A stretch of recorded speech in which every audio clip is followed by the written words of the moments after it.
Why is there Christmas? And top 20 interesting facts about Christmas. Ever wonder why we celebrate Christmas on December 25th? Or why a jolly man in a red suit shows up every year bearing gifts? It turns out Christmas is a mix of ancient traditions, religious observance, and modern inventions, all spiced up with a big dollop of holiday cheer. Let's unwrap the true story behind Christmas Day and Santa Claus. And yes, there will be laughter along the way as we give you the facts right out of the history chimney. The story behind Christmas. First off, Christmas was originally a Christian holiday celebrating the birth of Jesus Christ. The Bible actually doesn't mention December 25th that all early Christians didn't know the exact date of Jesus' birth. By the 3rd century, church leaders used a clever calculation. If Jesus was conceived on the Annunciation March 25th, then 9 months later would land on December 25th, in AD 336, during Emperor Constantine's reign. Rome officially held its first recorded Christmas on December 25th. Why December 25th? A big clue comes from the Romans.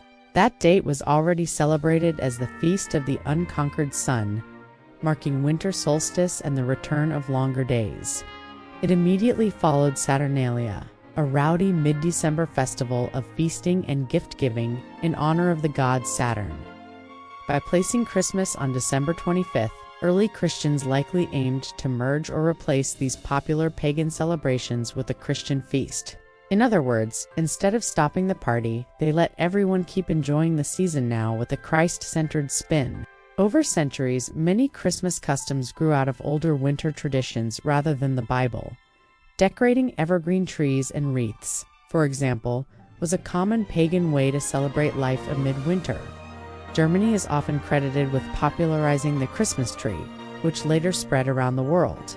So the next time you trim a tree, remember, that tradition dates back to medieval Germany, not the first Christmas in Bethlehem. Likewise, exchanging gifts, once part of Saturnalia and holiday feasts, became part of Christian celebrations too. By the 19th and 20th centuries, Christmas in many countries evolved into a secular family holiday, as well as a religious one. Caroling, Santa Claus, snowmen. These became part of Christmas lore even for non-Christians. But the core reason for Christmas's existence is still the same. It marks the traditional birthday of Jesus, St. Nicholas, the real Santa Claus. So what about Santa Claus? He didn't come down the chimney in the Bible? The legend of Santa Claus actually traces back to a real person, St. Nicholas, a 4th century bishop from Myra in modern-day Turkey. Think of him as history's very first secret gift giver. Nicholas was famous for his generosity. According to legend, he once tossed bags of gold through the window of a poor family to save 3 daughters from being sold into servitude. Because of tales like this, people called him the patron saint of children, and his feast day, December 6th, became a time for gift-giving. On that day, children in many countries would leave out shoes or stockings and awake to small gifts or treats left in them, just as a humble thanks to the saint. We often picture St. Nicholas in red bishop's robes and a tall mitre, the church hat. But over time, his story morphed into the fluffy bearded Santa we know. The Dutch played a big role here. In the 17th century, Dutch settlers brought the tradition of Sinterklaas to New Amsterdam, now New York City. Sinterklaas is the Dutch name for St. Nicholas. Every December 6th, Dutch-American children expected Sinterklaas to bring them gingerbread and gifts. English-speaking neighbors heard Sinterklaas and gradually started calling him Santa Claus. Along with the name, the custom of giving gifts in early December took root in the American colonies. As the 1800s rolled on, Santa Claus shed more of his bishop identity and picked up new details. Washington Irving's 1809 book, History of New York, joked about St. Nicholas as a thick-bellied Dutch sailor named Santa Claus. But the biggest change came in 1823, with the anonymous poem A Visit from St. Nicholas, better known as 'Twas the Night Before Christmas. This story introduced many now familiar images. Santa's sleigh pulled by 8 reindeer, the list of names, Dasher, Dancer, etc., and Santa as a jolly old elf arriving on Christmas Eve. That poem firmly linked St. Nicholas with Christmas and painted the picture of a merry, plump gift bringer. In the late 19th century, political cartoonist Thomas Nast further shaped Santa's look. Nast drew Santa in a warm red suit with white fur trim, living at the North Pole and making toys with elves. He even first labeled North Pole as Santa's home in an 1866 illustration. By then, Santa had become a distinct cultural icon, separate from his saintly origin. The final touch came in the early 20th century. Coca-Cola ads in the 1930s cemented the modern image of Santa, a friendly, chubby man in a bright red coat, carrying a bottle of goodwill. Well, Coke.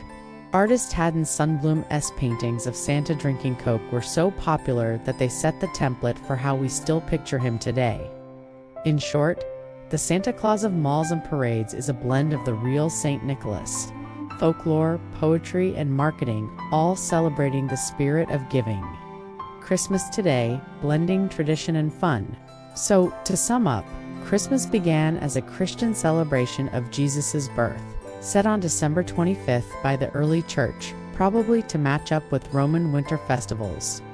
Over time, it absorbed many older winter customs: evergreen trees, feasts, gift exchanges. Santa Claus originated from a real St. Nicholas, a generous bishop of the 4th century. Dutch and British traditions merged with American creativity to turn that saint into the jolly man with reindeer that children await on Christmas Eve. Today, Christmas is celebrated by people of many faiths or none, with customs ranging from religious services to decking the halls with boughs of holly, and Santa Claus has become the secular symbol of holiday gift-giving, even though his roots trace back to a kindly Greek bishop. Whether you keep it religious or just love the cookies and carols, the history of Christmas is a fascinating cocktail of faith, history, and creativity. A bit like a fruitcake of culture, if you will. Finally, after hearing the information above, we have the top 20 interesting facts about Christmas. Whether it's tucking into a delicious mince pie or puckering up under the mistletoe, at some point this Christmas season, many of us will embrace the numerous traditions related to this time of the year. But where do these age-old customs and familiar images come from, and which is your favorite? 1. Christmas Day isn't Christ's birthday. There is no mention of December 25th anywhere in the Bible. In fact, there is no mention of when Jesus was born at all. There was much debate amongst early Christians, and it was until the 4th century AD in the Roman Empire that Jesus' birthday was celebrated on December 25th.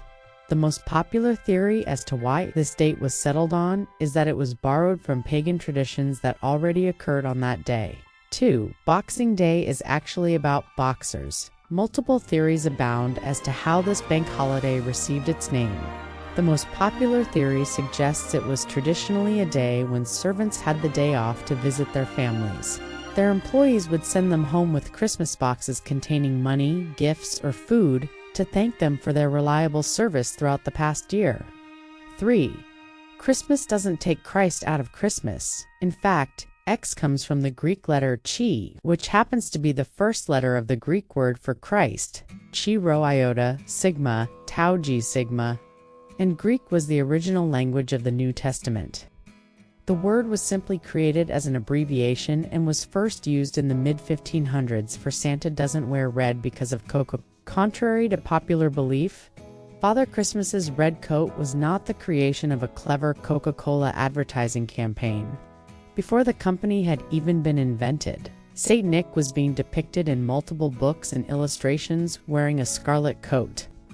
From the 1930s onwards, Coca-Cola did, however, help shape the image of Santa as a jolly old man.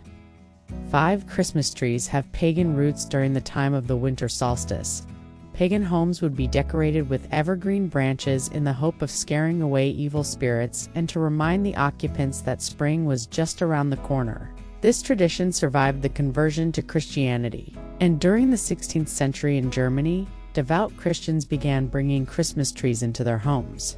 The practice was made fashionable in the UK during the mid-19th century, when popular Queen Victoria, German Prince Albert and their children were drawn in the Illustrated London News standing around the main Christmas tree at Windsor Castle. 6. Mince pies did originally contain meat. Medieval people during the 16th century believed that if you ate a mince pie every day from Christmas to Twelfth Night, the 5th of January, you'd have happiness for the next 12 months.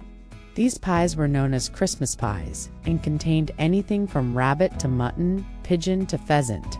They were larger than their modern creations and made into an oval shape, which was said to represent Jesus' crib. 7. Turkeys replaced peacocks on the Christmas table. Before turkeys were brought into this country over 500 years ago, people used to eat geese, boar's head, and even peacocks during the festive season. Henry VIII was the first English king to enjoy a turkey on Christmas Day, and the bird was still regarded as a luxury up until the 1950s, with many choosing goose instead. Thanks to the invention of the fridge and the ability of the large turkey to feed a whole family, it soon took top spot on many Christmas tables. 8. Rudolph was created by an advertising copywriter. The red-nosed reindeer was created in 1939 by Robert L. May, an advertising copywriter for Montgomery Ward department store based in Chicago. Every year the store would give away free coloring books as holiday gifts to the children who visited the store. Father Christmas. Rudolph's story sold 2.4 million copies in its first year of publication. The famous song was released in 1949, becoming one of the best-selling songs of all time. 9. A crackling log fire is the reason we pull Christmas crackers during the late 1840s. A London sweetmaker named Tom Smith sat by a crackling log fire and imagined how fun it would be if his wrapped sweets made the same sound when opened. A short time later, Cossacks, a log-shaped sweet package with a surprise crackle element inside, were put on the market. The public came to know them as crackers, and by the early 20th century, hats, jokes, and various trinkets had replaced the sweets inside them. Soon they were adopted as a traditional festive custom, and the rest, they say, is history. 10. Mistletoe has been revered for thousands of years. From the ancient Greeks to Norse mythology, mistletoe has been a symbolic herb for centuries. Many customs have linked it to love, fertility, and new life. In some way, these beliefs eventually led to the custom of kissing under the mistletoe during the Christmas period. This tradition became increasingly popular in Victorian England, when men would look to steal a kiss from any woman seen lingering beneath a sprig of mistletoe. A refusal was seen as bad luck. 11.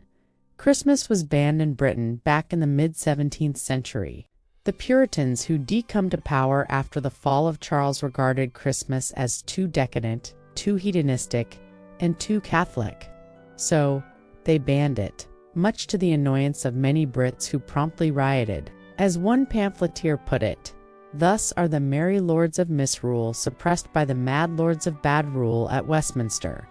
The ban lasted until the restoration of the monarchy in 1660-12. Santa Claus and Father Christmas aren't the same. The names Santa Claus and Father Christmas may be interchangeable these days, but they originally stemmed from two completely separate traditions. Santa evolved in the United States and was directly inspired by the historical figure of St. Nicholas, while Father Christmas was originally an allegorical symbol of festive feasting and merrymaking. Think the Ghost of Christmas Present in A Christmas Carol. The two characters gradually merged in people's minds in the 19th and 20th centuries. 13. Jingle Bells wasn't a Christmas song. The song Jingle Bells was first published in 1857 by American composer James Lord Pierpont, under its original title, The One-Horse Open Sleigh. It was possibly written with Thanksgiving in mind, or was simply a jovial drinking song. But, whatever Pierpont's intention, we do know it certainly wasn't a Christmas song. 14. And it has some pretty risk lyrics. Jingle Bells is a far longer song than most people realize, and the later lyrics are rather more risk than might be appropriate for family sing-alongs, as well as encouraging the listener to deliberately find the fastest possible horse to ride a sleigh at reckless speeds. The lyrics also implore listeners to pick up women and show them a good time on the slopes. As the song says, "Go it while you're young, take the girls tonight." 15. Christmas cards are older than you think. It's well known that many modern Christmas traditions, including the sending of Christmas cards, evolved in the Victorian era. However, the first known instance of a card dates right back to 1611, consisting of a large sheet, folded up for ease of transport. It was sent to James I of England by a German doctor and alchemist named Michael Mayer. It bore the words, "A greeting on the birthday of the sacred king to the most worshipful and energetic Lord and most eminent James, King of Great Britain and Ireland, and defender of the true faith, with a gesture of joyful celebration of the birthday of the Lord." 16. The phrase Merry Christmas also goes back a very long way. The phrase Merry Christmas also far predates Dickens and the Victorians. Until recently, the earliest known usage was thought to have been a letter sent in 1534 from a bishop, John Fisher, who was languishing in the Tower of London for siding with the Catholic Church against Henry VIII. However, in 2022, an archivist uncovered a letter from another bishop, Charles Booth, sent 14 years before Fisher's missive, in which Booth writes, "I pray God you may be in all good charity and merry this Christmas." Not quite the same phrase, but close enough. 17. The nativity scene was popularized by Saint Francis of Assisi. Depicting the birth of Jesus in a nativity scene may be associated with schools and shopping centers, but it actually has a rather lofty tradition going back to none other than Saint Francis of Assisi. The founder of the Franciscan religious order created the first known nativity scene in Brescia, Italy in 1223, gathering hay and live animals to simulate a manger for locals to enjoy. 18. Jingle Bells was the first song broadcast from space. History was made on the 16th of December 1965, when a song was broadcast from space for the first time. It happened on board NASA's Gemini 6A spacecraft, when astronauts Wally Schirra and Thomas P. Stafford told Mission Control that they could see an unidentified object, probably in polar orbit, piloted by someone wearing a red suit. They then started playing Jingle Bells on a harmonica and a set of tiny sleigh bells, which they de-smuggled on board without NASA's knowledge. 19. White Christmas is the biggest selling single of all time. Speaking of festive ditties, the Bing Crosby version of White Christmas remains the biggest selling single ever released, shifting around 50 million physical copies worldwide. That's considerably more than the runner-up, Elton John's 1997 version of Candle in the Wind, 33 million copies. Irving Berlin wrote the song in a surge of inspiration that took him by such surprise that he burst into his office the next day and told his secretary, "I want you to take down a song I wrote over the weekend. Not only is it the best song I ever wrote, it's the best song anybody ever wrote." 20. Scrooge was partly based on a super-rich MP. It is believed that one of Charles Dickens' main inspirations for Ebenezer Scrooge was a member of Parliament named John Ilwes. Despite being an incredibly wealthy landowner, Ilwes was a notorious miser. It's said he would eat rotting food rather than buy fresh supplies, would go to bed early to avoid using candles, and even wear cast-off clothes, including a wig he found in a hedge. When he died, his sons inherited the equivalent of tens of millions of pounds in today's money. Curious for more fun facts and origin stories? If you enjoyed this sleigh ride through history, subscribe and join our merry band of truth seekers. Hit that button and stay tuned for more adventures into the stories behind the holidays, and maybe some bonus cookie recipes, because learning the truth can be just as joyful as all those Christmas morning surprises. Merry Christmas or whatever holiday you celebrate, and thanks for watching.